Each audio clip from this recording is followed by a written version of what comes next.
Évangile de Nicolas. 1. Certains ont vu depuis le début ce que Dieu a fait chez nous. Ensuite, ils ont annoncé sa parole. Puis ils nous ont raconté tout cela, et beaucoup d'entre nous ont commencé à en écrire l'histoire. Luc. Le commencement était les êtres des ténèbres. Des fameux serpentines connectées se tortillent silencieusement à perte de vue, vision très sombre. Puis il y eut un grand Amen lorsque Jéhovah est celui qui est fit jaillir la lumière. Les serpents, tels vols, se tournent vers la grande lumière, effrayés et furieux. Mais les ténèbres n'ont pas reconnu la lumière. Elles n'ont pas reconnu la lumière et elles voulurent son extinction. Tout sauf l'un de ces êtres, Hadès, avait disparu, qui épaula son jeune frère. La lumière envahit le néant, il chassa avec ténèbres vint Xaos, le chaos, qui devient Xaios, puis Zeus, puis Deus, et enfin Dieu. Immense déferlement d'énergie et de lumière qui détruit les serpents en nombre. Deux êtres subsistent, l'un nimbé d'une blancheur rayonnante, l'autre encore ténébreux. Jéhovah avait demandé ce que son frère voulait en remerciement de son dévouement. Il n'avait rien exigé, mais Hadès reçut des cheveux de feu bleu pour être couronné ainsi que son frère, le titre de Lord ainsi que le Seigneur l'était lui, et un cœur enflammé également afin qu'il puisse juger et aimer. Yeshua fut créé d'une annonce de Jéhovah et puis la terre, premier des mondes et autour d'elle tout notre univers. Lorsque la mort en cours, le faucheur fut employé, Lord Hadès fut fait maître de la terre des morts. Hadès sur son trône de mort de noir, Dieu sur son trône de marbre blanc tenant la foudre. Quand Nathanaël, l'instructeur parmi les anges, voulut frauder l'adoration dévolue à la Sainte Trinité, je fis exécuter ma mère, sa femme, Chloé, attendit qu'il s'était absenté. Les anges assemblés autour d'un cadavre sanglant. Le nombre apparaît et décapite à coups d'épée les anges très rapidement. En quelques secondes, une trentaine de têtes volent et les anges décapités s'écroulent. À son retour, Nathanaël devint Natanatas, puis Satan, et me tua, moi, son fils unique, ainsi que ceux qui avaient participé au meurtre de son épouse. Il eut une guerre terrible contre les anges fidèles au Seigneur et ceux qui radirent Satan, mais finalement le bien l'emporta. Jéhovah et des fois l'inferno au diable, afin qu'il tente et détruise ceux qui l'aura tenté, et je fus jugé et trouvé couvert pour les transgressions, condamné à 10 millions de solitude dans le Tartare, là où les impies non satanistes sont torturés. Une forme dans les ténèbres accroupie, entourée par les murs d'une cellule. Après cette peine, Dieu me mit au service de son frère, le roi demeure Lord Hadès, et je devins son serviteur Kirberu. L'humain était apparu sur terre à partir des acides aminés disséminés par Dieu, la bulle primordiale qui engendra toute une succession d'êtres jusqu'à l'humain. Le Seigneur créa Adam pour les guider, le premier de ses prophètes appelé Yeshua, Jésus, qu'il avait créé avec l'esprit de l'univers. Dieu fit venir les anges et leur demanda de se courber devant Adam et son épouse Ève. Un seul refusa, c'était Lucifer, le porteur de lumière le plus brillant et le plus beau des anges du Seigneur. Il devint Iblis, le deuxième démon majeur dont les pactes valaient ceux de Satan et qui jalousait le diable car il fut exilé sans territoire. Iblis entreprit de rassembler des troupes parmi les anges ardents que le feu dont ils étaient composés, le feu ionique, était meilleur que la bulle primordiale. Vision d'un être enflammé. Jéhovah fut la première des lettres du langage qui enseigna à Adam et Ève afin qu'il porte aux autres êtres humains. Il devint l'alpha, Allah, la bénédiction qui toucha également les animaux, tous ceux qui étaient vivants dans l'univers, ordonnant à tout un chacun de devenir nombreux, de vivre et de prospérer. Il fit des oiseaux ainsi l'équivalent tangible des anges, des êtres purs dont les cris sont une louange à toute sa création. Il donna enfin un terme à l'action du diable jusqu'à la 14e année, ajoutée de 2 millénaires après la naissance charnelle de Jésus, son Messie sur terre à Bethléem. À partir de là, après 3 ans de ténèbres enchaînées, Satan sera brûlé, ainsi que tous les satanistes trépassés dans l'inferno, lui-même plongé dans le lac de feu et de souffre du Seigneur pendant 1000 ans. Vision d'un lac de feu blanc terrifiant.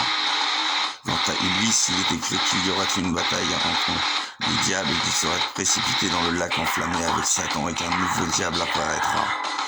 Il y aura un nouveau ciel, il y aura une nouvelle justice. Prophète Ésaïe. Ce sera alors la fin des temps et l'intervalle du millénaire de Yehovah et jusqu'à l'Armageddon, la guerre finale opposant les anges et les démons autour du monde Megiddo. Les humains alors devront choisir leur camp. 2. Bethléem, le soir du commandement de notre ère. La Judée est devenue une province de Rome. Certains nationalistes hébreux veulent renverser cette domination, tandis que d'autres adoptent le mode de vie romain. Une porte. On frappe. Un homme ouvre.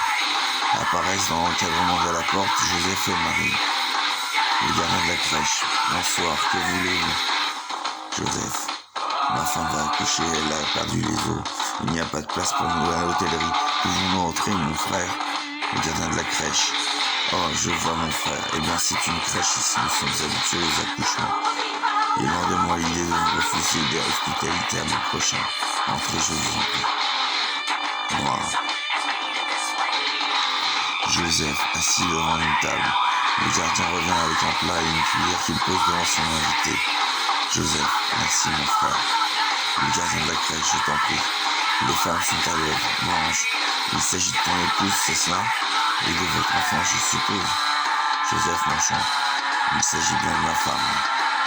Le gardien de la crèche, oh désolé Joseph. Non, tu ne comprends pas, il s'agit d'un enfant du Seigneur.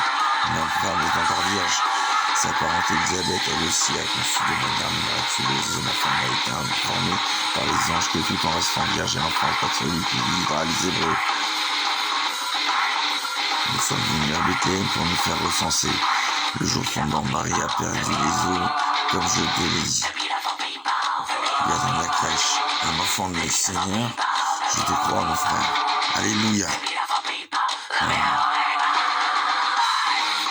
3 bergers gardent leur troupeau de moutons. La nuit tombe lentement. Soudain, une lueur éclatante. Les 3 bergers sont effrayés. L'ange, ne craignez pas, car je vous annonce une bonne nouvelle qui sera pour tout le peuple le sujet d'une grande joie. C'est qu'aujourd'hui vous ayez un sauveur qui est le Christ, l'enfant du Seigneur. Et voici à quel signe vous le reconnaîtrez. Vous trouverez un enfant et un mari qui est couché dans la perche de Bethléem. Il a déjà la parole en bouche. Il est né d'une vierge de l'esprit. Pour une lumière entourant l'ange. Gloire à Dieu dans les lieux très hauts et paix sur la terre parmi les hommes qui l'agréent. L'ange a disparu. L'un des bergers aux 2 autres. Nous devons voir ces événements miraculeux et rendre hommage au Messie. Il est né. Les 2 autres, il est né. Oh oui, Hosanna, il est né. 4. Le 8e jour après qu'il fut né, Jésus fut circoncis et emmené au temple à Jérusalem, afin que ses parents offrent un sacrifice au Seigneur. Et voici, il y avait à Jérusalem un homme appelé Simeon. Cet homme était juste et pieux, il attendait la consolation d'Israël et l'Esprit était avec lui. C'est lui qui l'avait averti qu'il ne mourrait point avant d'avoir vu le Christ du Seigneur. Simeon, près du temple, devant l'autel, s'écrie, c'est lui. L'Esprit me dit que c'est le Messie. Maintenant, Seigneur, tu laisses ton serviteur s'en aller en paix selon ta parole, car mes yeux ont vu ton salut que tu as préparé devant tous les peuples, lumière pour éclairer les nations et gloire d'Israël, ton peuple.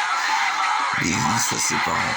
Voici ces enfants destinés à amener la chute et le relèvement de beaucoup en Israël et à devenir un signe qui provoquera la contradiction. Et à toi-même, Marie, une épée te transpercera l'âme afin que les pensées de beaucoup de cœurs soient dévoilées. 5. Hérode le Grand, sur son trône, dans son palais. Hérode le Grand. 3 rois venus d'Orient, qui sont également des mages. Que veulent-ils? Faites-les comparaître devant moi. Les 3 rois mages entourent la scène du trône. Gaspard, au grand roi Hérode, voici Balthazar et Melchior. Je suis Gaspard. Nous venons rendre hommage au Fils du Seigneur qui est né dans ton pays. Son étoile est apparue dans le ciel. Hérode le Grand, que dites-vous? Le Messie est donc né. Oui, nous sommes formés, c'est écrit dans les astres. Nous venons lui offrir de l'encens, de l'or et de la myrrhe. Nous te demandons la permission de nous rendre à Bethléem, qui est la ville dont la prophétie stipule que le Sauveur naîtra. Hérode le Grand, faire troubler, rouge. Bien, les royaumes d'Orient et présenter à l'enfant également mes hommages. 6. Joseph et Marie dorment dans leur lit. Une forte lumière éclate et réveille le mari, Gabriel. Joseph, lève-toi et va en Égypte, car Hérode va faire chercher l'enfant pour le faire mourir. Prends ta famille et fuis. Attends le signal du Seigneur pour revenir en Israël. Joseph et Marie se limitent sur la route. La Vierge porte son enfant emmailloté contre sa poitrine. Image en signe le cadavre de bébé. Les soldats romains sortent d'une maison. À Rama, il y a eu un grand cri. Rachel est inconsolable car elle pleure ses enfants.